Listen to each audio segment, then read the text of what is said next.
ছেড়ে দেওয়ার মধ্যে সুখ আছে। আর মনে করেন কেউ আপনি গালি দিয়েছে, তো আপনি অনেস্ট, আপনি সৎ এবং আপনি কোনো অন্যায় করেননি, আপনি মাজলুম, তারপরেও আল্লাহর সন্তুষ্টির জন্য ছেড়ে দিলে, আচ্ছা ছাক দিছে বা ওকে কিছু বললাম না, ছেড়ে দেন। এই ছেড়ে দেওয়ার মধ্যে যে এত সুখ, এটা আপনি বুঝতে পারতেন না।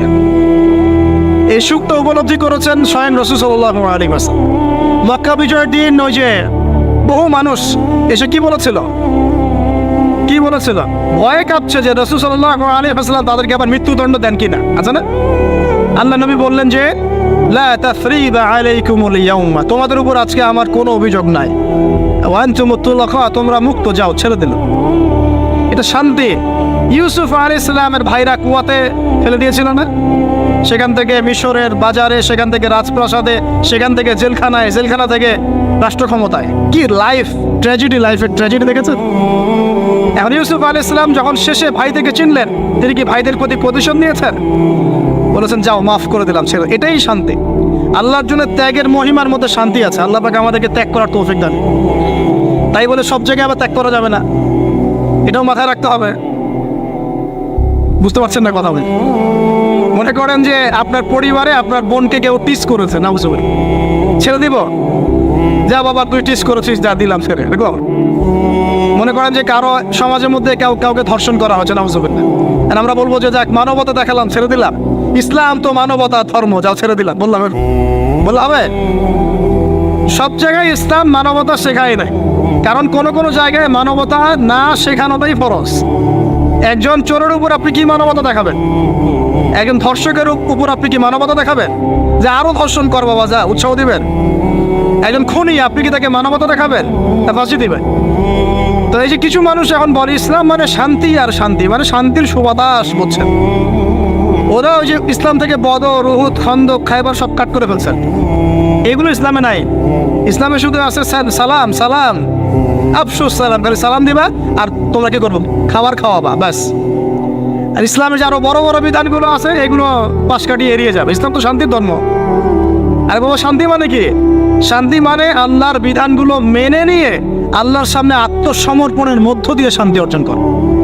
এই হলো ইসলামের ডেফিনেশন। আল্লাহ পাক আমাদেরকে পূর্ণাঙ্গতা বোঝার তৌফিক দান করুন, আমিন। হ্যাঁ, যেটা বলছিলাম প্রিয় ভাইরা, অন্যের কষ্ট উপলব্ধি করে আমরা সারা বছর অন্যের স্বার্থকে অগ্রাধিকার দিব ইনশাআল্লাহ। যদি আমাদেরকে কেউ কষ্টও দেয়, আল্লাহর ওয়াস্তে মাফ করে দিবেন, তবে যেখানে মাফের কোনো সুযোগ নেই সেখানে মাফ করতে চায়। আল্লাহ পাক বোঝার তৌফিক দান। 4, রমাদান দিয়ে গেছে, গরিবের কষ্ট উপলব্ধি করার মানসিকতা। যখন না খেয়েছিলাম তখন গরিবের কষ্ট বুঝি নাই। না খেয়ে থাকলে কেমন লাগে, পানি না পান করতে পারলে কেমন লাগে। হ্যাঁ, এটা আল্লাহ পাক কেন দিয়েছেন? যাতে করে আমরা সমাজের এই দুস্থ মানুষগুলোর কষ্ট বুঝতে পারি। আল্লাহ পাক সারা বছর আমাদেরকে গরিবের সেবা করার তৌফিক দান। আর এখন গরিবের রক্ত খুব চুষে খাওয়া হয়, তাই না ভাই? গরিবের রক্ত চোষা একটা সমাজ চলতেছে, আর রক্ত চোষা একটা অর্থনীতি চলতেছে। এই অর্থনীতির জনক বাংলার মাটিতে না, এই অর্থনীতির জনক পশ্চিমের। এটা সারা বিশ্বে ফর্ম করা হয়েছে। এর মধ্য দিয়ে গরিবের রক্তকারী চুষতে থাকবে। কারা চুষবে? পুঁজিবাদীরা। কারা চুষবে? এটা আবার কি? কোনো ওয়াজে তো শুনি নাই পুঁজিবাদ আবার কি জিনিস। এটাকে ক্যাপিটালিজম বলে। পুঁজিবাদ মানে সমাজের একটা অংশের মানুষের কাছে ধন সম্পদ কক্ষীভূত হবে, বাকিরা আস্তে আস্তে গরিব হতে থাকবে দিন দিন। এটা হচ্ছে কিনা? সমাজে এই স্তরবিন্যাসটা বাড়ছে কিনা? এই তো ঢাকা শহরে গিয়ে দেখেন না, বড় বড় কিছু জায়গা, গুলশান, বনানী, বাড়িধারা, এই বসুন্ধরা, দেখবেন খালি টলেস্ট বিল্ডিং, প্রতিযোগিতা।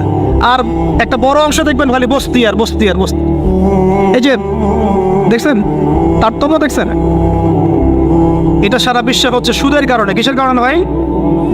1 নম্বর সুদের কারণে, 2 নম্বর দুর্নীতির কারণে, 3 নম্বর হচ্ছে এই যে বোগাস একটা মনিটরি সিস্টেম চলছে এর কারণে। এটা বোঝেন খুব ভালোই যে কি দিতে হবে, খাদ্যদ্রব্য দিতে হবে, দিরহাম দেওয়া যাবে না, ফেতরা, তাই না ভাই? এটা তো খুব ভালোই বোঝেন। তো নবী সাল্লাল্লাহু আলাইহি ওয়াসাল্লাম যে গোল্ড দিনার আর সিলভার দিরহাম ইউজ করতেন, আপনি এখন কাগজের টাকা ইউজ করেন কেন? বলেন এখন কথা বলেন। এটা তো খুব ভালোই বুঝলেন যে খাদ্যদ্রব্য দিয়ে ফেতরা দিব।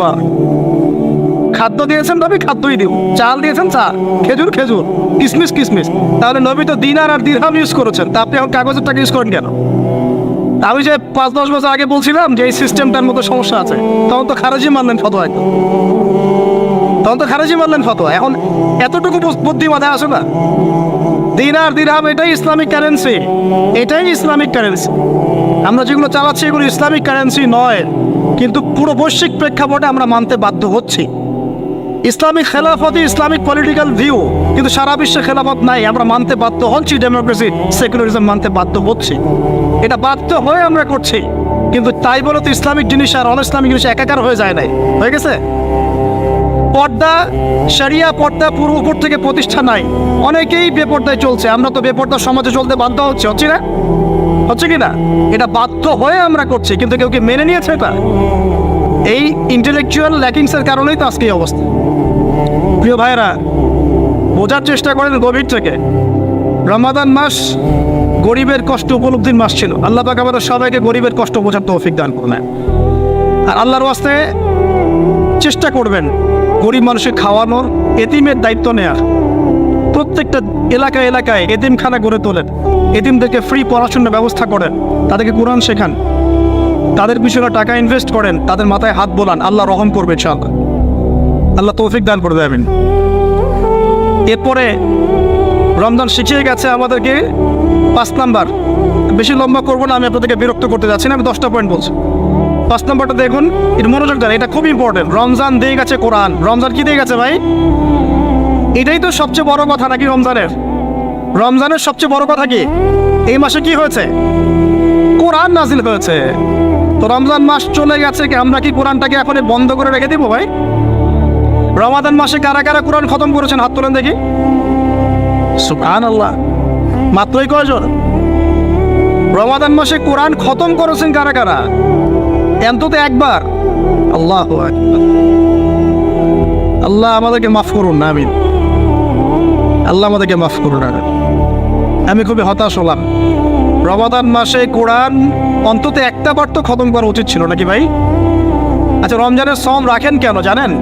রমজান মাসে কোরআন নাজিল হয়েছে, এটা রমজানের সম্মান। আল্লাহ পাক বলেন নাই শাহরুর রমাদান আল্লাযী উনজিলা ফীহিল কোরআন? আল্লাহ পাক বলেন নাই রমজান সেই মাস যেই মাসে কোরআন নাজিল হয়েছে?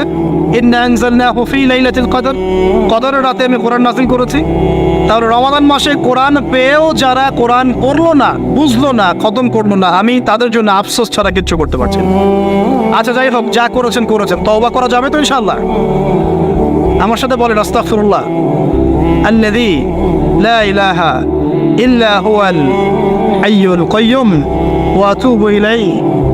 আল্লাহ আমাদের সবাইকে কোরআন তেলাওয়াত করার তৌফিক দান করুন, সবাইকে কোরআন তেলাওয়াত শেখার তৌফিক দান করুন। আর ভাই, যোগ্যতা অর্জন করে তো দিনের কাজ করতে হবে, আগে তো কোরআন তেলাওয়াত করা শিখতে হবে নাকি? আল্লাহ পাক সবাইকে কোরআন তেলাওয়াত শেখার তৌফিক দান করুন, কোরআনের তাফসীরগুলো পড়ার তৌফিক দান করুন। আল্লাহ পাক প্রতি মাসে কমপক্ষে একবার করে কোরআন খতম করার তৌফিক দান। আল্লাহর রাসূল রমজান মাসে কোরআন এক খতম করতেন। জিবরাইল আলাইহিস সালাম আসতেন, তিনি পড়তেন, তিনি শুনতেন, তিনি পড়তেন, তিনি শুনতেন। এভাবে তারা প্রতি রমাদানে কোরআন খতম করতেন, করতেন কি না? তার মানে মাসে কোরআন খতম করা রাসূলের সুন্নাত না? আমরা কি এই সুন্নাতটা জীবিত করতে পারবো না ইনশাআল্লাহ? প্রত্যেক দিনে এক পারা করে পড়লেই হয়ে যায়। এক পারা মানে 20 পৃষ্ঠা। এই হাফেজি কোরআনের 20 পৃষ্ঠা, সময় লাগবে সর্বোচ্চ 1 ঘন্টা থেকে 1.5 ঘন্টা, সর্বোচ্চ 1 ঘন্টা থেকে 1.5 ঘন্টা। যারা হাফেজ তাদের সময় লাগে আধা ঘন্টাও না, আধা ঘন্টা। পারবো না ভাই ইনশাআল্লাহ? আল্লাহ পাক এই রমজান মাসের এই কোরআনকে সারা বছর আঁকড়ে ধরার তৌফিক দান করুন। এই কোরআন নাজিল হওয়ার পরে আইয়ামে জাহিলিয়াত পরিবর্তন হয়েছিল, আবু জাহেলের শাসন পরিবর্তিত হয়ে মুহাম্মাদের শাসন হয়েছে। অতএব কোরআন থেকে বিমুখ জাতি কখনো দিন কায়েম করতে পারবে না। আল্লাহ পাক বোঝার তৌফিক দান করুন, আমিন। আমাদের যুবক ভাইরা একটু ওয়াদা করতে পারি তো ইনশাআল্লাহ সবাই কোরআন তেলাওয়াত করা শিখবো, প্রত্যেক মাসে এক খতম দেবো ইনশাআল্লাহ, কোরআনের অর্থ পড়বো ইনশাআল্লাহ। না অর্থ পড়ার দরকার নাই, খালি প্রত্যেক হরফে 10 লাখই কামাই করবো, অর্থ পড়ার কোনো দরকার নাই ভাই? আচ্ছা যাক, কিছু মানুষ আবার রাগ করে অর্থ পড়তে বললে, কারণ স্বার্থ আছে। যদি আপনারা কোরআনের অর্থ পড়া শুরু করেন এবং হাদিসের চর্চা করা শুরু করেন, দিনই পড়াশোনা করা শুরু করেন, তখন তো অনেক ধর্ম ব্যবসা বন্ধ হয়ে যাবে আর কি। কথা বুঝতে পারছেন না মনে হয়? আপনারা যদি শিক্ষিত হওয়া শুরু করেন, কোরআনের A to Z অর্থ পড়া শেষ করেন, হাদিসগুলো পড়া শুরু করেন, ওলামায়ে কেরামের সাথে পরামর্শ করে বইপত্র পড়া শুরু করেন, হ্যাঁ, বিভিন্ন ইসলামিক কোর্সগুলো করতে থাকেন, আস্তে আস্তে আপনার যোগ্যতা বাড়বে। তখন তো আপনি কি করবেন না, ধর্মের নামে বিভ্রান্ত হতে চাইবেন না। অনেকের তখন ধর্ম ব্যবসাটা কি হবে, বন্ধ হয়ে যাবে। অতএব এই কারণে অনেকে চায় না যে মানুষ কোরআনের অর্থ বুঝুক। আমি আমার মন থেকে আপনাদেরকে রিকোয়েস্ট করছি, সবাই কোরআনের অর্থটা পড়ার চেষ্টা করেন। পারা যাবেন ইনশাআল্লাহ ভাই?